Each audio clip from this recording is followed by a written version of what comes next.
ଆପଣମାନେ ଶୁଣୁଛନ୍ତି ସରୋଜିନୀ ସାହୁଙ୍କର ଉପନ୍ୟାସ ଗମ୍ଭୀରୀ ଘର ସ୍ମୃତିରେଖା ମହାପାତ୍ରଙ୍କ କଣ୍ଠରେ।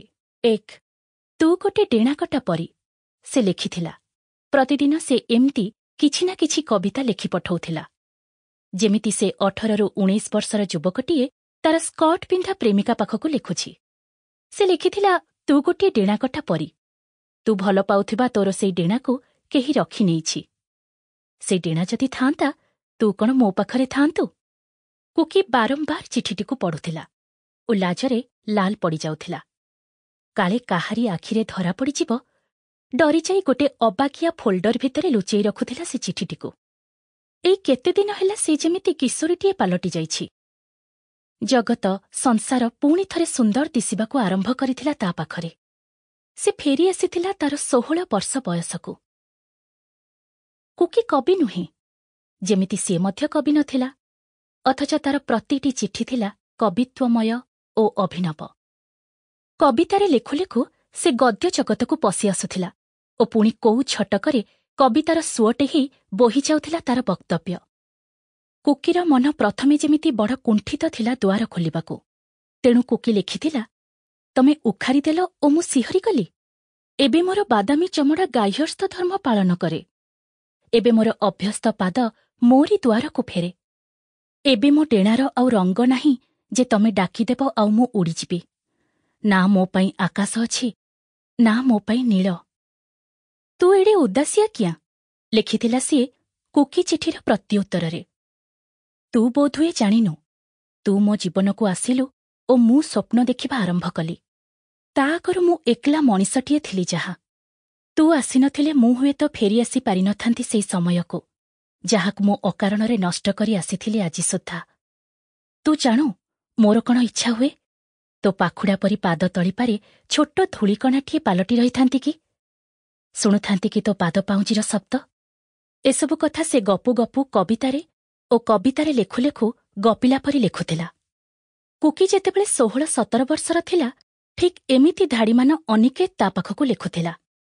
ତୋହରି ପାଦର ଅଳତା ହେବି, ଧନ୍ୟ ହେବି। ଅନିକେତକୁ କେତେ ବୟସ ହେଇଥିବ ସେତେବେଳକୁ? ଏଇ 20-21 ବୋଧହୁଏ। ଏବେ ଅନିକେତର ମୁଣ୍ଡର ବାଳ ସବୁ ରଙ୍ଗ ବଦଳିଲେଣି, ଆଉ କୁକିର ଚେହେରା ବି ବଦଳିଗଲାଣି। କାହିଁ କେଉଁ ଦିଗ୍ବଳୟ ପାଖରେ ସେମାନେ ଛାଡ଼ି ଆସିଲେଣି ସେମାନଙ୍କର ଯୌବନକୁ।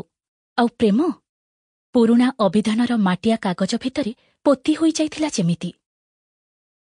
ସେ ବିଭିନ୍ନ ଉପାୟରେ କୁକିର ମନରେ ପ୍ରତ୍ୟୟ ଆଣିବାକୁ ଚେଷ୍ଟା କରୁଥିଲା ଯେ ସେ ତା ସହ ଫ୍ଲାଟରି କରୁନି। ପ୍ରକୃତରେ ସେ ତାକୁ ପ୍ରଚଣ୍ଡ ଭଲ ପାଏ। ସେଥିପାଇଁ କେତେବେଳେ ସ୍କେଚ୍ ଆଙ୍କି ପଠେଇ ଦେଉଥିଲା ତ କେତେବେଳେ କାହାକୁ କୋଟ୍ କରୁଥିଲା। ଥରେ ସେ ଆଇନଷ୍ଟାଇନଙ୍କ ଧାଡ଼ି ଉଦ୍ଧାର କରି ଲେଖିଥିଲା, gravitation can not be held responsible for people falling in love. କୁକିର ହୃଦୟରେ କ୍ରମଶଃ ସେ ଜାଗା ଖଣ୍ଡେ ବନେଇ ନେଇଥିଲା। କୁକିକୁ କିନ୍ତୁ ଗୋଟିଏ କଥା ବଡ଼ ଅଦ୍ଭୁତ ଲାଗୁଥିଲା ଯେ ତାକୁ ଦେଖିନଥିବା ଲୋକଟି ଏତେ ପ୍ରଚଣ୍ଡ ଆକାଂକ୍ଷା ନେଇ ତାକୁ ଭଲ ପାଇପାରୁଛି କେମିତି? କୌତୂହଳ ଚାପି ନ ପାରି ପଚାରି ଦେଇଥିଲା ବି ସେ ଏକଥା। ଉତ୍ତର ଫେରିଆସିଥିଲା ଆହୁରି ଅଭିନବ ଭାବେ। କିଏ କହିଲା ମୁଁ ତମକୁ ଦେଖିନି? ଦେଖିଲ, ତମେ ଠିକ୍ ଏଇଭଳି ନୁହେଁ କି? ମେଲ୍ର ଆଟାଚମେଣ୍ଟ ଭିତରୁ ଯେଉଁ ପେଣ୍ଟିଂଟି ବାହାରିଲା, ସେଇଟି ଥିଲା କୁଆଡ଼େ କୁକି।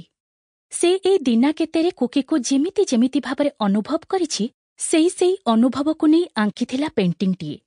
କୁକି ଭାବିଥିଲା ଏଇ ଆର୍ଟିଷ୍ଟମାନେ ସତରେ ବଡ଼ ଅଦ୍ଭୁତ। ପେଣ୍ଟିଂଟିରେ ଥିବା ଝିଅଟିର କାନ୍ଧ ତଳକୁ ଝୁଲିଥିଲା କେରା କେରା ବାଳ। ମୁହଁରେ ଥିଲା କିଛି ଆସ୍ଥା ଅନାସ୍ଥାର ଭାବ ଫେଣ୍ଟା ଫେଣ୍ଟି ହେଇ। ଗୋଟିଏ ସ୍ତନ ମୁକ୍ତ ଥିଲାବେଳେ ଅନ୍ୟ ସ୍ତନଟି ସ୍ଥାନରେ ଥିଲା ପେନ୍ଥାଏ ଅଙ୍ଗୁର। କଟିଟିକୁ ବେଢ଼ିଥିଲା ଲତାଟିଏ। ନାଭିରେ ଥିଲା ପଦ୍ମରାଗ ମଣି ଭଳି କିଛି ରଙ୍ଗ। କୁକି ବାରମ୍ବାର ଦେଖୁଥିଲା ପେଣ୍ଟିଂଟିକୁ ଓ ତାର ମନେ ହେଇଥିଲା, ହଁ, କେଉଁଠି ଗୋଟେ ତ ସାମଞ୍ଜସ୍ୟ ଅଛି ତାର ପେଣ୍ଟିଂଟି ସଙ୍ଗେ। ଆଖିରେ, ବେକରେ, ସ୍ତନରେ ଅବା ନାଭିରେ? ହଁ, ଅଛି। ବୋଧହୁଏ ଓଠରେ ଥିବା ଲାଜୁଆ ହସଟିକକରେ ସାମଞ୍ଜସ୍ୟ ଅଛି। ୟା ପରେ କୁକି ଆଉ ନିଜକୁ କଣ ନିଜ ଭିତରେ ବାନ୍ଧି ରଖିପାରିଥାନ୍ତା? କିନ୍ତୁ ସେ ଏମିତି ଏକ ଛକରେ ଛିଡ଼ା ହେଇଥିଲା, ଯେଉଁଠି ସେ ଲୋକଟି ଆଡ଼କୁ 2 ପାଦ ଆଗେଇଲା ବେଳକୁ ପାଦେ ଫେରି ଆସୁଥିଲା। ନା, କୁକି ଆଦୌ ପରକୀୟା ପ୍ରେମ କଥା Sample complete. Ready to continue?